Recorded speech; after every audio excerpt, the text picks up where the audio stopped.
Happy Easter weekend, NLI Nation and Chris Hunt online community. I hope you guys are having an awesome Good Friday and enjoy this weekend with your family. So today we're going to talk about the recruiting process in general. All right. It's called a process for a reason. Unless you're one of those few 1%ers, like a left-handed pitcher who's a 2024 throwing 88 to 90 miles an hour, then there's really not going to be much of a process for you except deciding which numerous verbal offer you're going to take. All right. But that's a 1%er for a reason, because there's not too many of those nationwide.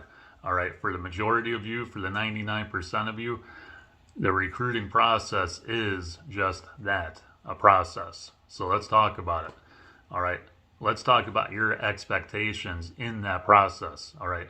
If you think that you're going to get identified and actively recruited like that, which results in verbal offers from schools that are realistic to your projectability level, you're sorely mistaken. All right. Because there's tens of thousands of you out there, unfortunately, with those expectations. And those expectations lead to frustration, confusion, stress. So let's provide you some information on how this thing really works, okay? To make it understandable to you, even though it may not necessarily in real life follow this process, but it generally follows this order. Let's talk about it. All right. Basically, there's 4 phases of the recruiting process. All right. Number 1, it's being identified. All right. If a college coach does not know who you are, how can you get recruited? You can't, right? I mean, that's common sense. But again, most people just don't put that together, all right? They think, oh, well, I'm playing travel ball, so everyone's going to know who I am. Good luck with that. Good luck. You got to be identified, all right? So once you get identified specifically by a school, the next phase is what's called evaluation. So they know who Chris Hunt is, all right? Now they have to evaluate me, all right? So let's talk about this phase real quick, all right? Just because you get specifically identified by school does not mean, all right, that you're going to be offered like that, all right? For the most part, you'll never be offered, all right, even though they specifically know who you are. So the evaluation phase is them evaluating you, all right, whether that's at a camp, whether that's at a tournament that you're playing, a high school game you're playing, whether that's through video, whether that's through talking to people like me or your high school coach or your travel ball coach. Okay, be a combination of all of that. However, I want you guys to understand this, all right? They're going to evaluate you way more than one time, all right? They're going to evaluate you numerous times with a combination of all the things I just talked about, all right? Because you got to understand, college coaches do this for a living, all right? That's how they support their family. That's how they make money.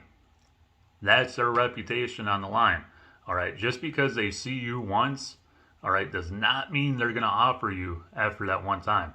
It's going to take numerous times. It can be a process that lasts 12 to 24 months, okay, depending on what year you are.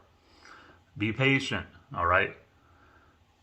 Step number 3 is the comparison phase. So let's say a particular school is on me and they're on 2 other, let's say I'm a 2023 shortstop. All right, so they're on 3 2023 shortstops. At this point, they're going to go, okay, what do we like about Chris Hunt? All right, what do we like about John Doe? What do we like about Jimmy Jones? All right, and they're going to compare the 3 of us and make a decision on one of the 3 of us based on whatever criteria that particular program uses, because every program has different philosophies and they're looking for different things in a prospect. All right, so that is the 3rd phase of the recruiting process, the comparison phase. And at that point, let's say they like 2023 middle infielder Chris Hunt. At that point, if they do, they may extend me an offer. All right. Let's talk about the offer phase real quick. All right. You might get a preferred walk-on spot.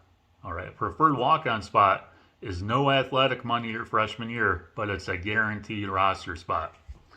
All right, or they might give me money.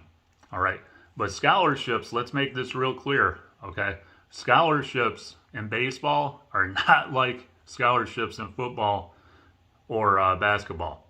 All right, this is not a head count sport, it's an equivalency sport. D1s have 11.7 scholarships. All right, even let's just say, even though it rarely happens, I get a full ride. All right, 100% athletic scholarship, all right, only covers tuition. It's all it covers. It doesn't cover room and board. Tuition only. All right, but your 100% is very rare. Okay, that very rarely happens.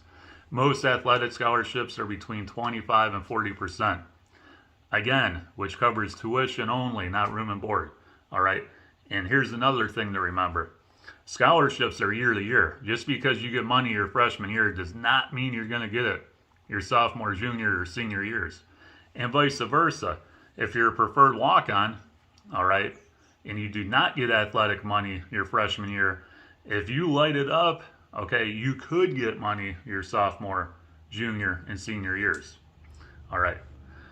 So hopefully this information helped. All right, take this information to heart because this is how it works. All right, very few of you ever hear this, but this is how it works. All right, and information like this is in the online recruiting class that I just released last month. So please go visit it at chrishunt.online. It's $99. It's the best investment you're ever going to make because you're going to get an hour's worth of information like what you're hearing right now. That's going to put you on your right track to attack your recruiting process. You guys have an awesome Easter weekend, and we'll see you next week.